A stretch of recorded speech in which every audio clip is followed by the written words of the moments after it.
You're listening to the Precision Shooting Podcast, discussing all aspects of precision and long-range rifle shooting. This episode is brought to you by Impact Dynamics. And now, over to your hosts. Well, hello and welcome to the Precision Shooting Podcast. This is episode number 157. Andy, you're telling the story, mate. It seems so. Well, Maddock, we're not broadcasting this live. No, we're not tonight because we haven't got Josh with us. Yeah, he's the magic maker. He's the one who presses presses all the buttons and does all the things. But also because we are recording this one a little bit earlier than we normally would because what's happening this weekend, Andy? Oh, there's some big match somewhere in some state. Oh, yeah. Okay, cool. Sounds great. Yeah. What are you doing this weekend? I'm pretty sure, the Buchan match is coming up. It is the Gun Sports Trading Winter Classic over at the rifle range in Buchan. It's presented by Carlos, whose hat you're wearing tonight. Yes, in support of Carlos. There you go. Good stuff. So, that's very, very exciting. It has been a challenging match to go. I'm going to be so thankful on probably Sunday night when it's all done and dusted, to be fair. Yep. It has been a challenging match to go. So for those who, this will all be out of time a little bit, but we're recording Monday night. The match is this weekend coming. This podcast, in all honesty, will probably get out afterwards because there's a lot going on. Yep. But yesterday, the border between New South Wales and Victoria got shut. It was creeping and creeping and creeping, and then yesterday it happened. All the barricades are in New South Wales. Yeah. The match directors in New South Wales. Things are getting tricky. The match books are in New South Wales. It is challenging, but not to worry. We are here, and we will have hopefully got there. We've very thankful to various people who we'll talk about perhaps after the match once it's actually happened, assuming it happens. But wow, what an interesting week it has been. Yeah, it's a lot of stuff to pull together and all at short notice, and there's a bit of uncertainty, but no doubt we will push on. There is. We might be coming back to 2 weeks in lockdown, but we shall still push Lead on. will be slung. That's exactly right. So, I'm heading off on Wednesday with Josh. Josh is just having some time with the family at the moment, hence he's not here tonight. And then, we're off, mate. When are you going over? Not heading to this one. Oh, that's right. Yeah. This one. Unfortunately, not getting to Buchan, but we do have a match coming up that we'll be shooting together. We hope. We hope. We hope. Yes, the Darwin match. I'm looking forward to that. That will be good. But I mean, if we come back to 2 weeks of quarantine, we'll be just getting out in time to go and shoot that match. Perfect. Imagine all the dry-fire practice we could have, or you could have.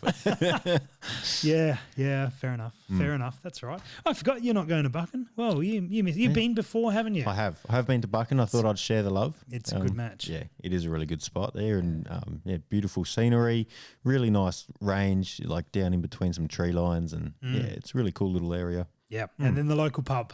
Yes, of course. Any of those like little homely towns. I think there's like 400 people or something there. I could have that way off, but I think it's around that. And so the pub is the center point of the town. Yeah. No, I enjoyed. They had a little cafe there, which we grabbed like coffees every morning. Yeah, it was great. Yeah, across the road from the pub. And they really make an effort to like cater for this match because they know that. They do. It's people are coming down and they get behind it. Well, I think that the town's pretty busy because the Buchan caves are a thing, and despite having been to Buchan 4 or 5 times now, I've never been. Haven't been to the caves. To the caves. That's just poor time, man. No, busy. I'm busy when I go. Busy man. Yeah, that's it. Batman's busy too, but he got into a cave. Sorry, mate. I didn't think we were doing bad TikTok jokes yet. I thought that came after the episode. It's okay. This is getting edited. That bit's not. And so during summer, they're flat out. Like it's a really, really busy town. And during winter, it's pretty quiet, which I think why we get such a warm welcome because, we're going there in a quieter time of the year. Yeah, so, definitely. Yeah, I'm looking forward to that. Always good fun. And hopefully we can get through it. Hopefully we're back for another podcast and we're not, locked up or whatever. Yep. Whatever else. We'll work it out. We'll suss it out then. It'll be fine. It'll be fine. So, what else is going on, mate? You shot last weekend ago. No, week and a bit ago. Yes. Have you done any shooting recently is what I'm trying to ask. Not recently. So my last shooting adventure was at the club, local club. We were meant to shoot that centerfire match together. Yes. As a bit of a warm-up for Darwin. Yes. Yeah, I had a family emergency. Her daughter ended up in hospital with like compound breaks in her elbow or something. It's not fun. It's still not fun.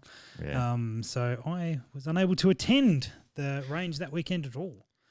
Actually, I did buy a drum kit though. In unrelated news. Yeah. Cool. Anyway, I sold a drum. No, I didn't. Yeah, right.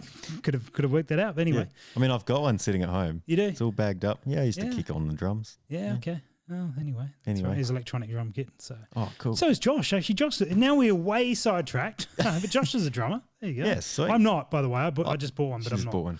Definitely not. I've thought about buying an electronic drum kit because at the moment I don't have the space to set up the full one, and it's obviously loud. Yeah. But maybe. We can have a jam session. Let's fill this place with drums and just drum it out. Electronic drum jam session. Sounds like a great podcast idea. And you won't be able to hear it because we'll be wearing headphones. That's brilliant. No, brilliant. We'll work it out. This is a good plan. Anyway, so back to shooting. How was that weekend? Did you shoot the match? Did you? Yeah. So we shot the match. Plushie put on a pretty challenging match actually. That sounds about right. Yeah. For the Ranger. Yeah. He threw in a lot of small targets and quite a lot of movement and positional stuff. But looking at it, you'd think, these stages aren't too hard. Like they make sense. Most of us guys should be able to do reasonably well. Yeah. But I don't know what happened, but most of us did reasonably bad. Oh, really? Yeah, right. Yeah. I mean, I threw up a video earlier, but the first stage of that day was like a troop line out to 400. And, took the first shot. Oh, I held 1.6 mils instead of 0.6. That's not a good way to start the match. Not a good way. And then the second shot held too much wind. And then I was like, oh, this isn't good. Third shot, something else. I missed that one too. Yep. And so I think I only got 1 or 2 impacts on that 8-round stage. Good. And the rest of the day was great too. Really enjoyed myself. It was amazing. Yeah. Thanks, Plushie. I think, it sort of put a lot of people back into their place going, I need to practice. Is he just trying to assert his dominance? Yeah, is that what he's just like? He did reasonably well. Yeah, of course he is. Yeah. Okay. Good fun. Yeah. No, so it was good one of those matches that just reminds you there's a lot to go. I'm glad I didn't shoot it then. Yeah. and not to mention the morning of that where I was thinking I'd be practicing and doing a whole bunch of stuff. Yep. I had to pull apart my rifle. Oh yeah, what happened with that? I saw photos of that. Yeah, well the weekend before that. In pieces on the ground. Yeah, well, on the bench, but there was definitely chances of pieces on the ground. Okay. Yep. The weekend before that, I went out spotlighting and there was a lot of rain and a lot of moisture everywhere, and didn't really clean it down properly. I gave it a good wipe down, dry out, all the normal stuff you probably would. Yep. But I sort of underestimated how much moisture and water got down into the trigger. And when I was firing, I could feel, that felt a lot heavier than normal. And then that one felt really light. And then that wasn't very good. And why is my safety so hard to move? That's concerning. Yeah. So I started to pull the whole thing apart, looked at the trigger, spot rust sort of on a few bits of it. Yep. And pretty well pulled the whole thing apart. Not completely, but the major components of the trigger. Yep. Bit of contact cleaner, bit of a polish, put it all back together, a bit of lube. Sweet now. Yeah, right. So, good to go. But, gun maintenance. That was a fun exercise. And when you're talking like gun maintenance on the range and, all you've got is what you brung with you, which, I've tried it and no doubt we'll touch on it before. It's important to have all the gear you need to be able to strip your rifle and clean it. So, yeah, absolutely. Good. Very good, mate. Well, gun maintenance, that's definitely that's a topic. That's a topic we're not covering tonight. There's something I haven't done. Haven't done enough of. Yeah, right. Very good. Well, we did bring a stack of gear because last episode I think we talked, or Josh asked the question about equipment to start with. So we thought we'd bring all the gear in to show him. I guess that's Well, I mean, you can watch a lot of it in post. Josh can edit this one. That's it, Josh. You can edit this one and learn all about it. So you bought your stuff in. I bought my stuff in. We're going to do if for those who are listening, who are we're listening to the audio version of this, we will describe as best we can. However, there is a YouTube version, and in the last, I think, this year, ever since we started this year, we or maybe even a little bit last year, everyone is captured. So we have a video version of this on YouTube. So if you want to see the gear we're talking about, you can do so. So Andy, grab the first thing in your bag. We're not going in order of importance. We're going purely in order of disorganisation. No, that sounds pretty much legit. Well, I'm just going to throw up my whole bag. Oh, okay. Wow. Boom. It's a lot heavier than I remember it for some reason. It's my wide-angle lens isn't big enough to get that. Oh. I mean the bag. Oh, just to clarify.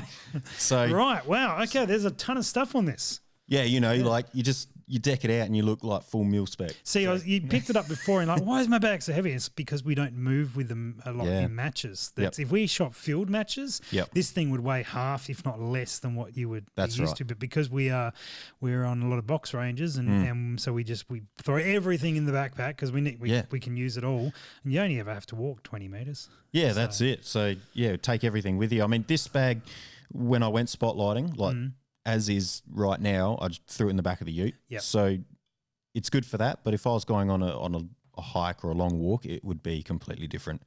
It would. 100%. I would take pretty much.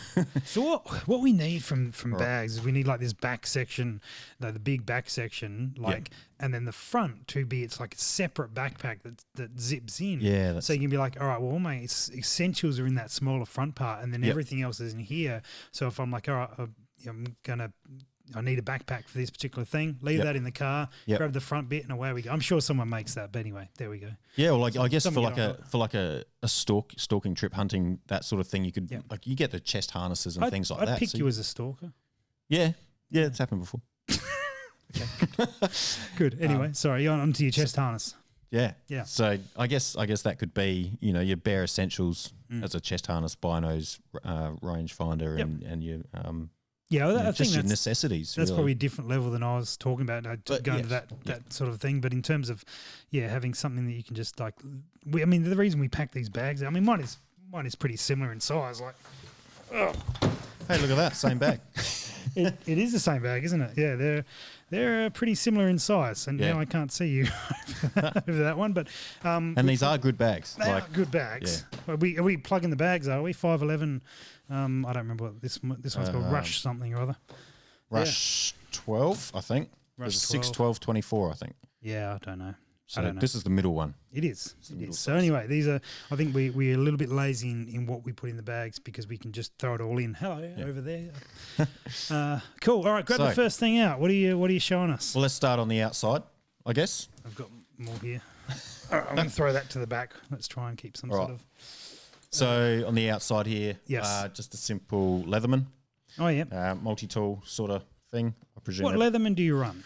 I haven't run a Leatherman for years. This one. If you can tell me what that is. That's definitely one of those Leatherman things. Yeah. For those listening at home or wherever you may be. So OHT, Leatherman OHT, it's the one where you, rather than flicking it around, it's more like the Gerber style where you push the pliers out from the So, I mean, this one I chose because I'm a Sparky, like, if I was out You mean you're a Power Ranger? A Power Ranger. Yeah. Why are Sparkies not called Power Rangers, honestly? That's a good question. That's a good question. I'd want to be the red one. Picked you more of a pink one. But anyway, whatever. Whatever. So anyway, like, based on that, that's the Leatherman I got because I could use it in the field working on non-live equipment. But like if I was going on a hunting trip, it would probably be one of the different models, maybe with a better knife on it or something like that. But right. Anyway, it's very useful. It's got me out of trouble. It's pretty basic. Good. Next to that, is my suck pouch. I've labelled it suck because in here wow. Are we allowed to actually get look in that one? The other thing too, I ran out of letters on the. So this is my maintenance. This is my, if you got to open this, you're in a sucky situation. That's okay. That's where I was going with that. So understand. Got a little shifter Little tool to use with. This is probably one of the best little kits I've found. Yeah, it's a pretty good one actually. It's like a little bits and kits and Yeah. torques and Allen keys and Yep. screwdrivers and stuff, and they all the little parts that you throw into a screwdriver separately. Yeah, that's it. So that's oh yeah, I guess we've got to explain this stuff. Yeah, you do. Yeah. Yeah.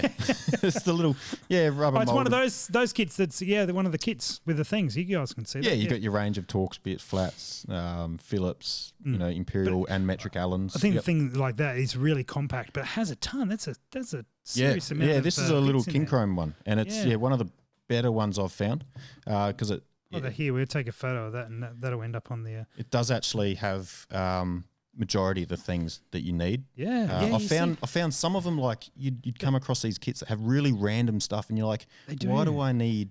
And they don't have torques. So many Yeah. of them don't have the torques, and you need T15s and T20s and Yep, T10s definitely. so often. So that's okay. that's one of the good better kit. ones I've found, and Yep. then this is the other king chrome I've got. It's like your So this is a screwdriver thing. screwdriver thing that will accept the accept the bits. The clip in the 1/4 inch. Yeah, what is this? ones. This It looks one like is a a socket that you're half-inch holding. socket, Okay. and that's Oh yes, for your for scope rings. Yeah, a lot of scope rings have So, a 1/2 inch. Got that. Now this isn't a this screwdriver thing isn't what do you call it, a torque wrench? As in No. you can't set it. So I just do things FT and go with that. Good. Yep. Oh, that'll work. All right. Nice. The other little well, ones. I've ruined your Leatherman already. That's all right. The other little one I've got in here, which is pretty important, especially when dealing with your scopes, are these really tiny set of Allen keys. Oh yes. Yeah, they can So- be very useful. Oh yeah. So these are like Imperial. micro set Allen So- keys. So they'll go from 3 mil to 0.7. So I've got a question for you. So I'm going to grab my little toolkit out, which Toolkit. is just a, Yep. a Huawei box. Oh, I got a Chinese spy phone too. So I run a little bit of a different platform to you. Yep. I have, and this needs to be updated, but I have the bits that fit my guns and nothing else.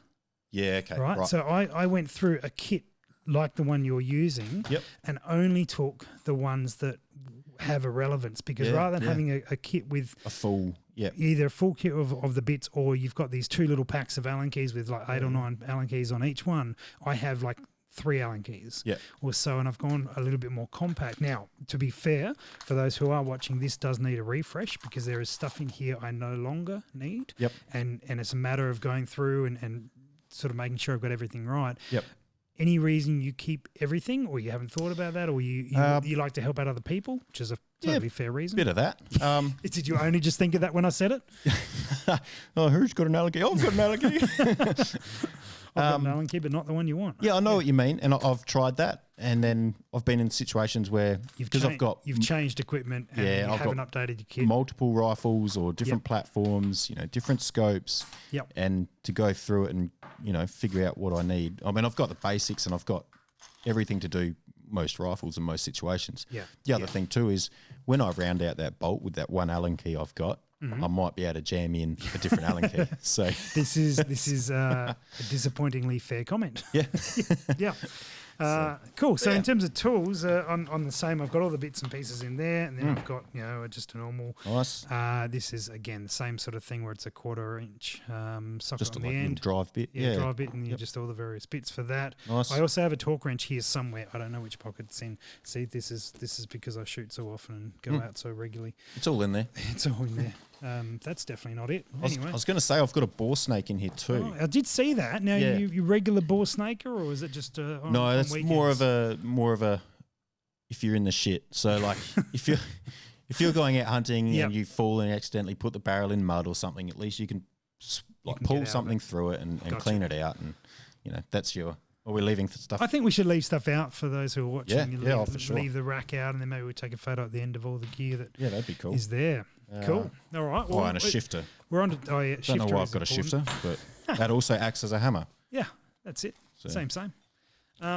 Nice. All right. What is next? Feet. What have you got? Bipod feet. Bipod feet. I have got bipod. No, I sold my bipod feet the other day. I didn't use the other Spion. ones. So Shall we- speaking of bipods, I've got 2 bipods here. So Ah. I've got my SkyPod. Yep. This one here, the MBT SkyPod, which Rate it. Yep. to be fair, I use it very little. Okay. I like it.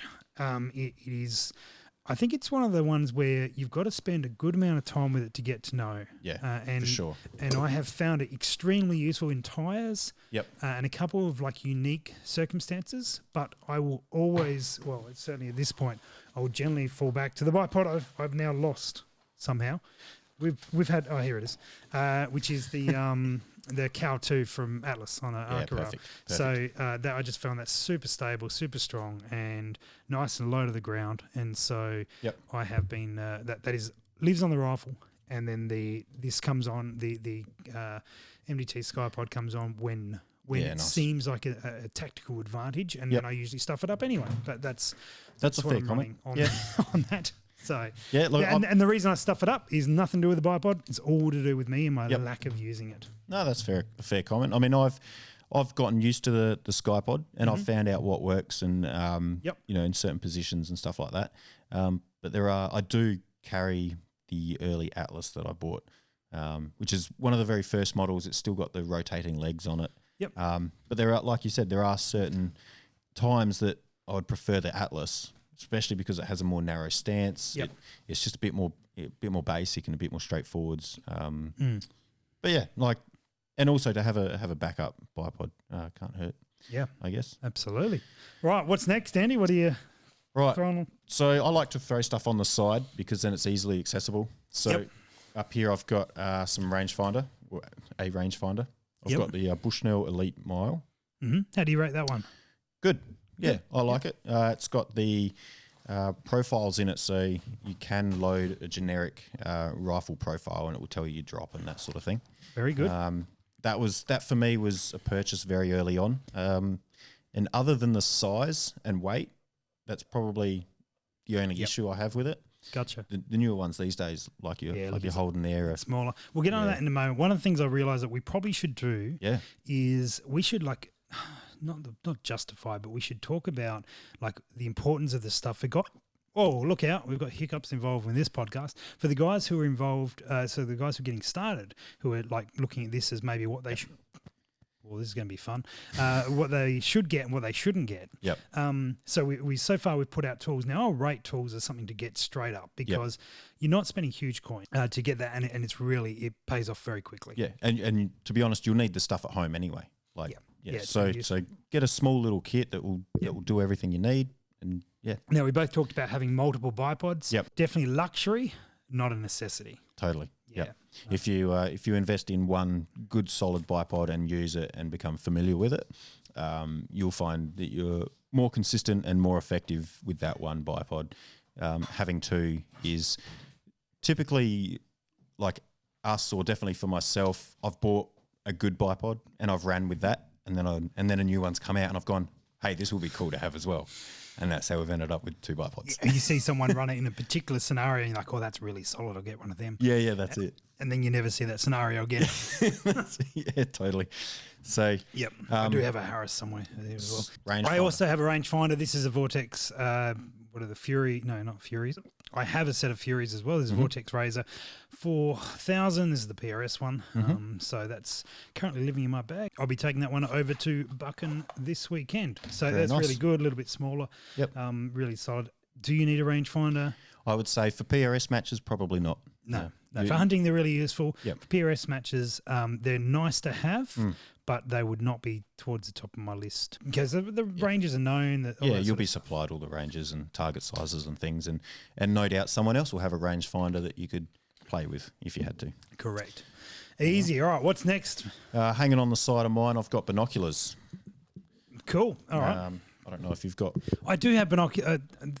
Talk about your binoculars. I'll be back in a sec.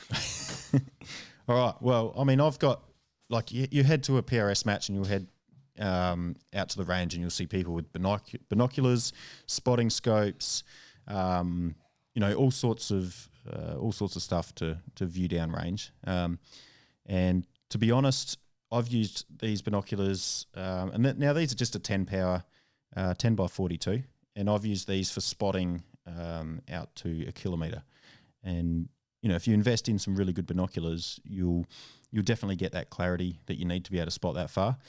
Now, for a hunting application, they're also great because massive field of view, and if you find like sometimes you will need a spotting scope to get like really fine detail if you're looking, across a valley and you need to distinguish between, a stump on the ground and a deer or something like that. But a solid set of binoculars in a PRS match heading out to 800 meters will do you perfectly fine. I wholeheartedly agree with everything you just said. Yeah, totally. I knew you would. I had to run and grab mine because mine were on display, but it was a good reminder I do need to take these with me. These are the Fury 5000 with applied ballistics from Vortex, Timber nice. 42s, really standard common size, the Timber 42s. Yeah. They are a nice piece of kit. Yeah. Again, as you probably... Yeah. Do you rate binos as like a must-have or as a I would say... item? Oh... That's tricky because it sort of depends on at what stage you are in I the would sport. say a reasonable set of binos. Now, full declaration, I sell binos, so I'm going to be biased here. But I would say that a reasonable set of binos, $300 sort of setup, will almost tick in the essential list for me. Yep. Because they're useful to have in many instances. A $2,000 or $1,000 set. Not essential. That's the nice to have. Yep. So I think I would categorize my answer as they're a good item to have, a really good item to definitely. have. A really nice set is not essential, but So I was touching on if you do get a really nice set, you'll probably find that you might not need to buy a spotting scope. Sure. Yep. Because I did have a really cheap pair of binos, like $200, and they were good for a couple hundred meters, but you'd really start to struggle, trying to see things. And I was saying with these, I've been out to a K spotting up at Loxton. Nice. And if you spend the money on a good set of binos, I feel like it does that sort of both fields. Yeah. So after binos, what's on your list, sir? So what we're saying, a cheap set of binos is a must. A reasonable set of binos, like don't get a must. $40 pair or $50 pair. I think the information you'll gain looking down range while other people are shooting is huge, massive. Yep. It's an almost must. Yes. It's like a lower down the list essential. Yep. But don't go buying like a 60 power massive spotting scope for a 300 meter range. Spotting scopes are a whole different. We haven't got them in our kits, but that's a whole different. That's it. Kettle fish, whatever you put in a kettle. Fish? Never put a fish in a kettle. I should try that. There's a TikTok video for us to make. Right. What else we got on the outside? You got? I just happened to have a magazine in the wrong pocket, so there you go. That's cool. Magazines are essential. I was going to say these little dump pouches are awesome. Yep. They're just attached to your bag, and you can throw brass in there, rubbish in there. If they take up hardly any room, but really handy. Grab yourself one of them. Cool. All right, let's venture inside. We go on the little top pocket. I'm going to grab this one here. This is related. This is a little mount for the binos so that you can throw them onto a tripod if you choose to, which just means that you can leave them sitting there watching the target. Yes. You can come back and forth to them. I like it. I shall. Not essential. I shall join you. Oh, look out. Gosh, what's out? Oh, have you got the same sort of deal? Same sort of deal somewhere in this massive bag. Let's just hit up whatever you've got. Yeah, yes. Same sort of deal. Got another bag there. Another a bag in a bag in a bag. Yep, same sort of deal. So it's just an attachment for your binos. Oh, yeah. Yep. To hook onto the tripod. Beautiful. And I just keep that in a separate little bag. Sweet. Not a must, because Definitely I feel like you can use a bag sitting on a tripod or lean up against a post. Absolutely. Like that. A nicety. Cool. What's next? All right. You're leading the charge here, mate. Oh, I'm leading the charge. Yep. All right. Let's see. What's up the top here? Now, this might be something you don't have. Oh, look out. Oh, hang on. I thought it was in a bag, but it's not. A Kestrel. Oh, I've got a Kestrel. Oh, well, you've got a Kestrel bag. This is sort of part of the toolkit, but spare batteries. Okay. Spare batteries. I do have them, but they're keeping in the car. Okay. Yep. What else have I got? Ammo storage. Ammo storage. This is an area I have not succeeded in. I have magazines. Probably because it's in the safe, which is a good thing. I have a few magazines. Yep. Oh, yes, I can match you. You can match me. Oh, okay. I have magazines. Yeah. and a belt. How many magazines? You said you could match me. I've got magazine covers as well. These are from from my mag now. They were Horizon Tactical. So I'm running low vis gear CTR belt, I believe it's called. Yep. I've got 3 mags. Strapped on the side as well is the Kestrel. So this is one of those bigger, wider, thicker belts with molly on them that you can put pockets and stuff on it. Yep. And so, a bit more versatile. Do you? I mean, obviously you like running it. What's the advantage of running that versus not running it? Yeah, so the other option? Previously I was running just the mag holders that would just clip onto my belt. And it could have been an issue with the size of the belt I was using, but every now and then I'd go to pull up a mag and the holster would come with it. Okay. And then also when I was running, I found that my hips didn't lie and that the holsters were just you should have done that in a Shakira voice. Come on, man. The holsters were just shaking around too much and the mag would fall out. Or, you know, I was just having some issues. But I found with this, it's a lot more sturdy. Doesn't bounce around quite as much. I can run, a number of things on it. So a clip on the back here is for my earmuffs. Yep. Which I can click in. Nice. And it was just a bit more convenient. Like when I'm not shooting and I want a bit of a break, I unclip it, take it off. Yep. That sort of thing. Speaking of earmuffs, good call. Mine are again in the car on your head. I've got headphones on the head, but I've got earmuffs in the car because I often am using my earmuffs separate to my shooting gear because ROing or whatever it is. So fair enough. But I run some M31 Pros. Nice. Now very good. Transferred across to those. Yep. So they're a must. Yes, 100% essential. Magazines are a must. Magazines are. I think that you should at least have 2. Yes. Always 2 mags, and then any more is great, but 2 mags. Yep, for sure. Definitely. Ideally 3. A belt is not a must. You can get away with it in your pocket or some sort of other way, as long as you practice with it. As long as you practice. Now, have you got one of these? I do ammo not storage things. Do you use a box or? I am terrible with ammo storage. Fair enough. Me too. So, that is one thing that I think comes from shooting matches, getting frustrated with like tubs and MTM cases and stuff like that in matches and going to something. And I haven't recently shot enough matches to get frustrated with it. And because I've done a lot of rimfire. Yeah, you can throw your 22 ammo in your pocket or whatever. So it's not it's an area that I know that I need one of those. Walsh Defence, you got this like big layout sort of fold up thing. Yeah, it's like a binder, isn't it? It's a binder. Yeah, good call for a couple hundred rounds. So this one's an 80. An 80. Okay, so it's like a day's worth of shooting. That's it. Yeah, and I think you can get a 120 or a 160 or something like that. But so I've only got one of these, and then I'll have a box. So so these sit the round in individually. So each one's got like a little elastic strap around the rounds. But the good thing is that they don't jiggle and they don't jostle around. They're just they're quiet and they're a good option. Well and truly. They're pretty good. Nice. What else have we got ticking along? What else? Oh no! I found another mag. All right, nothing up there. Oh, what's in this pocket? I mentioned Kestrel. I mentioned Kestrels. I've got a Kestrel here, and I've got a Kestrel pouch for it. Yep. Oh, what's in probably there? not a necessity, but Kestrel is very handy. Yeah. So, what point do you think Kestrels become important? Like, I mean, they're always important, but what point do you think they go from like a nice to have to like you should be looking at one of these? Like, what have you bought just before, and what are you buying the Kestrel in front of?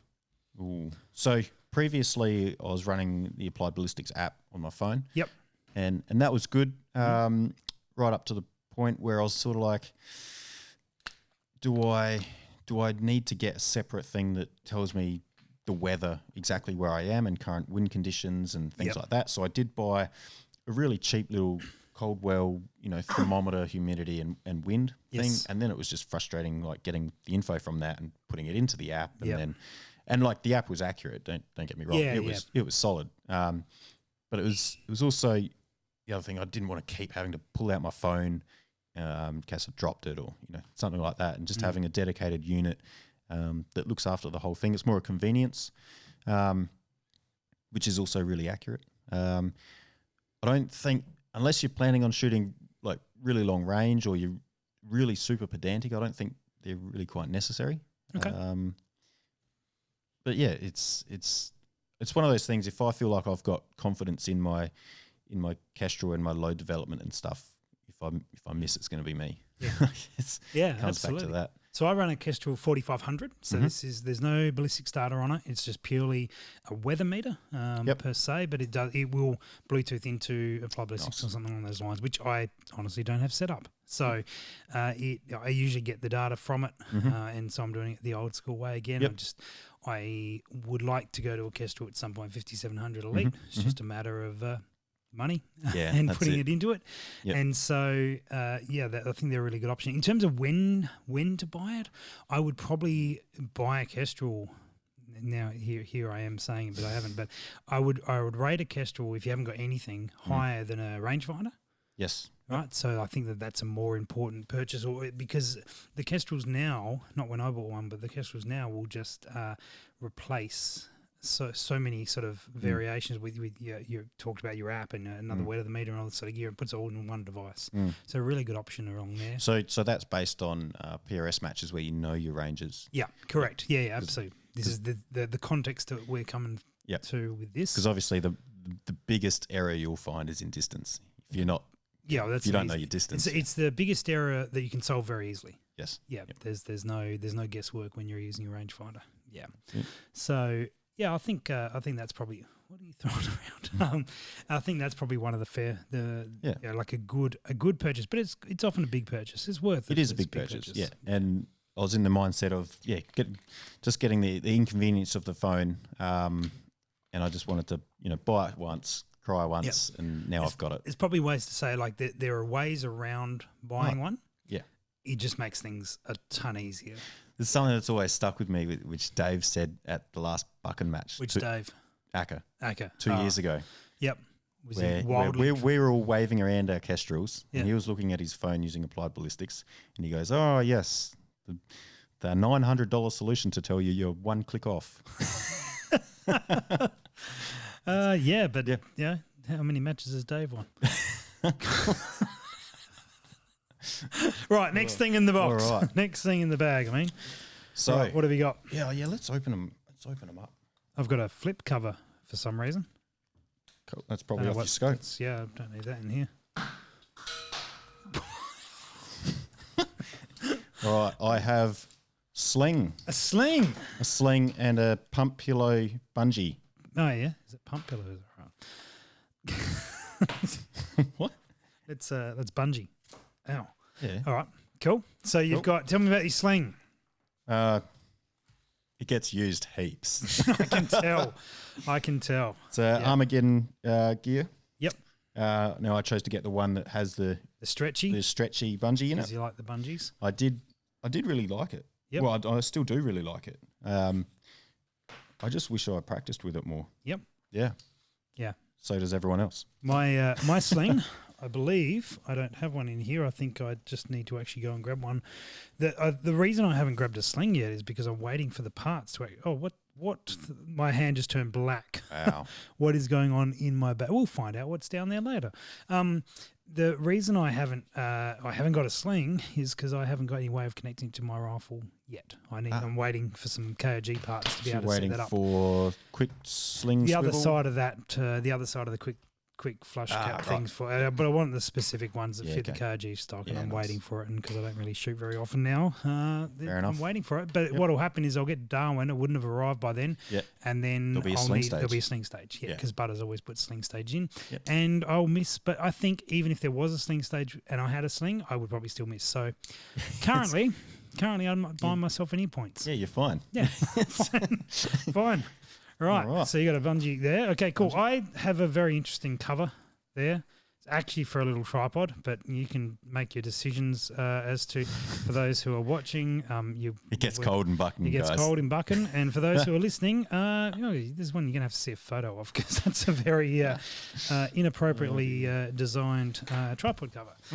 We're not on bags yet. We'll save bags. Bags can be save late. bags. Okay, so also in here, I've got a leveling base for a tripod. Oh, nice. Because normally I would suggest a leveling base for tripods to shoot from because they're a really good option. However, this tripod is multi-purpose and it is currently sitting underneath the camera pointed at you. That one. And it has a ball head on it because from a camera point of view, the ball heads are a bit more versatile. Yep. Leveling base is much better to shoot from. So the leveling base lives in the shooting kit. Fair enough. And the ball head lives on the tripod and we can do a one-button swap Very mount good. very easily. I've got a little tripod in here, Oh, do you now? but this is just because I'm an Insta hoe. Yeah, well, tell you how much of an Insta hoe I am. It's sitting by my desk, my little tripod. So, yeah, I know how you feel. All right. All right, what's What's next? Up next? So up here, Speaking of being Insta hoe, I've got knee pads. That's nothing to do with Instagram though. Knee pads because I'm old and I don't have great knees, and they certainly do help and protect. Yep. Just to clarify, Yes. small tripod for your photography is not required.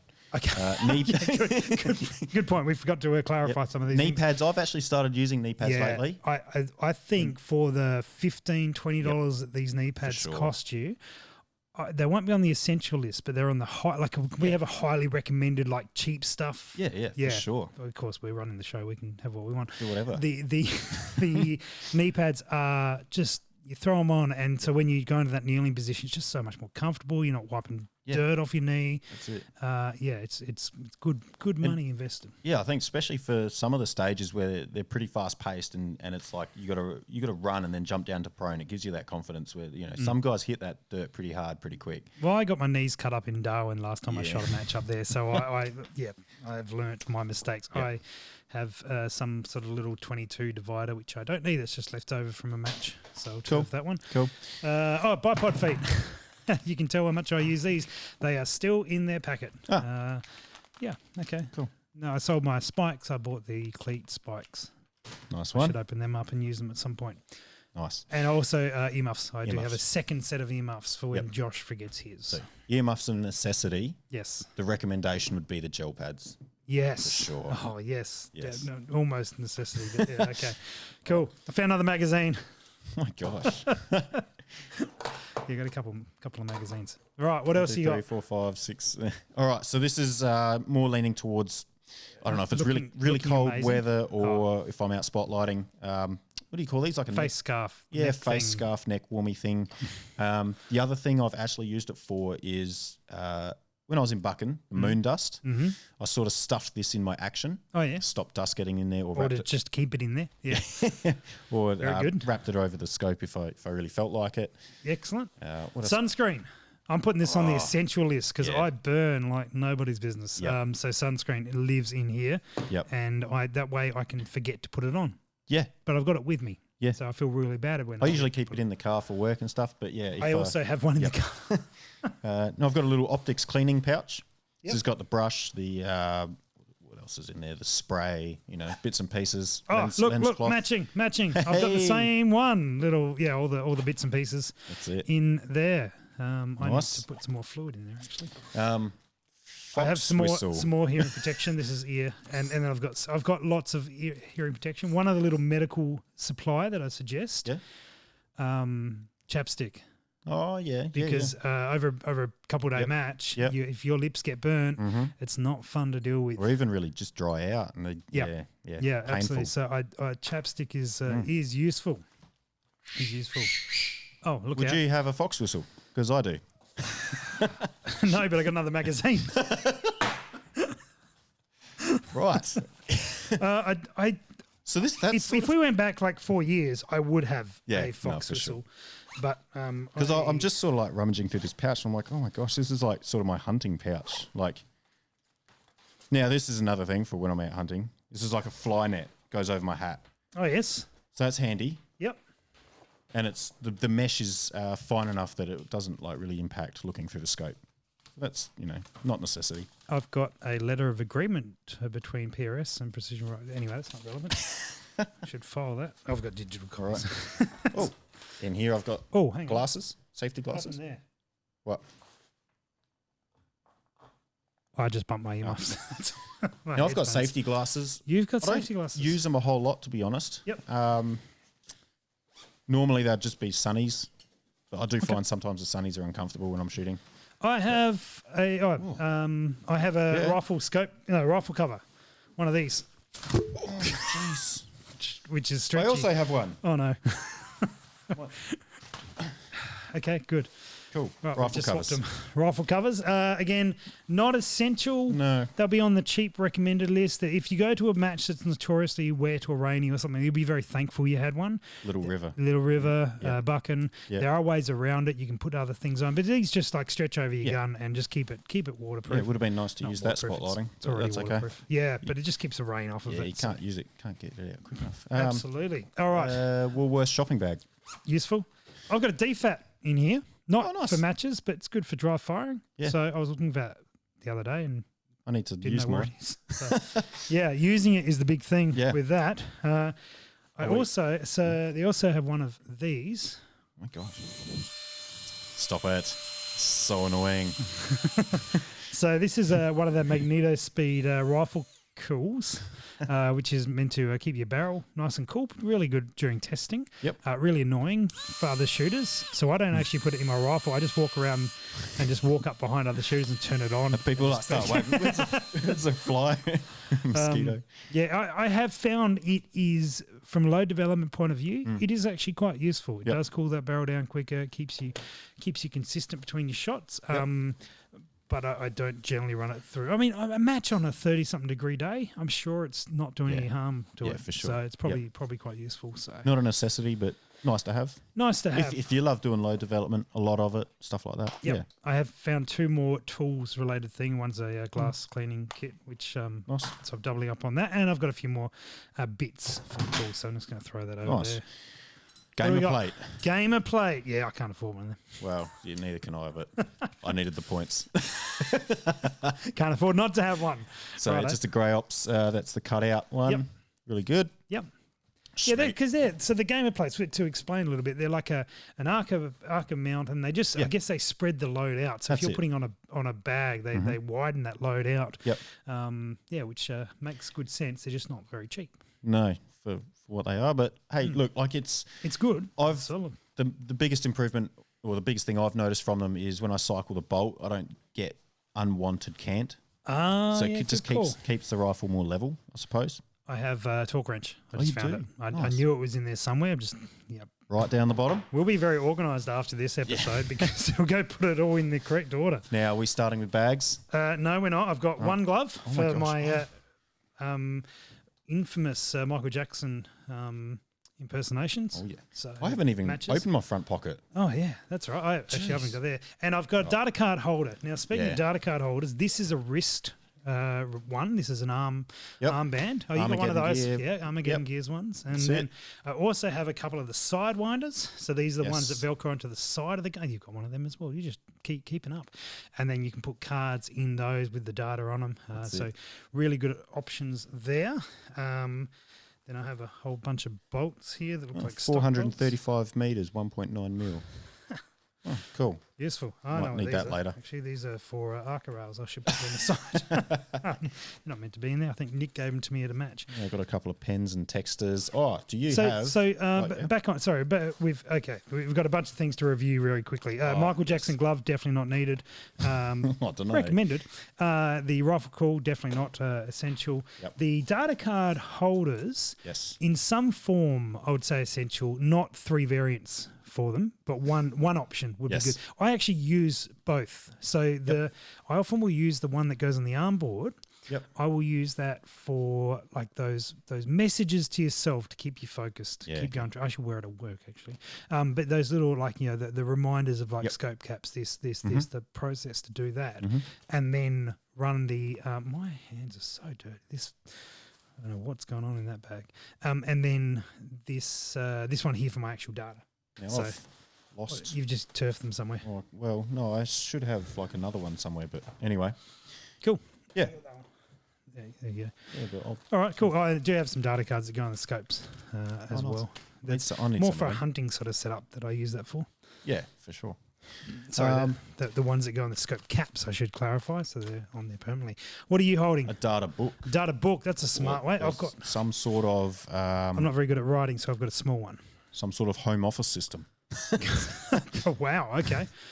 So no worries. I guess for the people watching, I've got like just a notepad that I can just jot down maybe all the measurements or all the distances for the match, and then all my data holds or all my phone numbers from the bar afterwards. That's right. All the guys you met. I've got ruler, pens, pencils, all that sort of crap. Yeah. Nice. I've got some not cards. They're not cards. I held them up and they're completely not what I said they were. Cards. Flags. Cards. Make sure everyone's got their empty card indicator. Yep.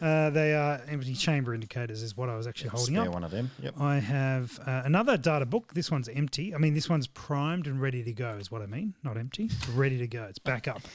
Back up. I have a wax pen for writing on my various things. So and some form of writing down distances and your data or your dope is important, is critical. But, absolutely. I think I'm all out of whatever. And that one's just a phone holder to go on binoculars, spotting scope, whatever. Yep. Do you have water in your bag? As in, like, intentionally water in your bag and just pissed in it, but you've got like a drinking thingy. Is this in it? No, this is I've got one of these. Like, as in hydration pack. Yes, I do. You do? Okay. No water in it. No water has been in it. Okay. so you use it regularly then? It's there. Yep. Yeah. Yep. Okay. Look cool. Nice. Well, yeah. Cool. Hopefully it's achieving A purpose. Yeah. Good. So, that is everything in my actual bag.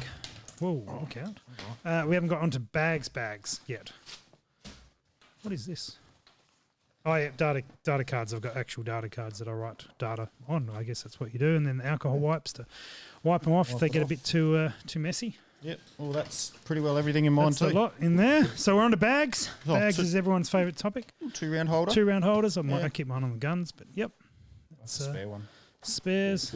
Patches. Morale patches. What patches are you running? I've got a low vis gear and an ignition custom. Yep. And then just what's that one? That looks like a Trigger Tech. Timney. Trigger Tech. That's one. Not Timney. Yep. And then I've got a Nosler, a short action precision, and a 8541 tactical. Nice. Very good. Cool. All right, bags. So I've got a lightweight running gun from SAP. That is the old faithful. I've been running that one forever and a day, and it is solid. Yeah. Yeah. Yeah. It's good when they sort of like you start to use them and they sort of not meld in, but like they get some really good consistency. Yep. Let's go with that. Absolutely. Meld in. Cool. Excellent. All right. What else you got? What have you got? Well, I'm just down to my bags as well. So I recently acquired this one. That's a fun little bag. Armageddon gear one as well. A square little square one. So run it as more of as a rear bag, but also I got it.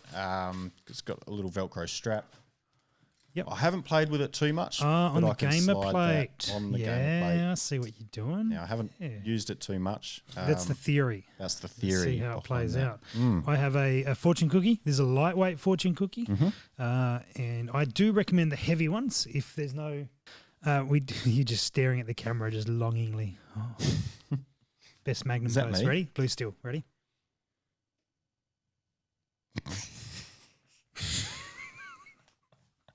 Wow.